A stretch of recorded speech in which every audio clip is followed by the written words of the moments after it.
పరిపూర్ణ ప్రేమ ప్రతి భయాన్ని పారదోలుతుంది. ఈరోజు నీవు ఇంకా భయంతో, భీతితో, పిరికితన ఆత్మతో బ్రతుకుతున్నావు అంటే ఈరోజు దేవుడు నీకు సెలవిస్తున్నాడు, మేలుకో. అపవాదికి చోటవద్దు, నీ జీవితంలో చోటవద్దు.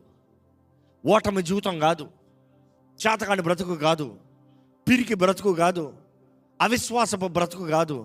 విశ్వాసపు బ్రతుకుతో మనం బ్రతకాలని దేవుడు నాకు తెలియజేస్తుంది.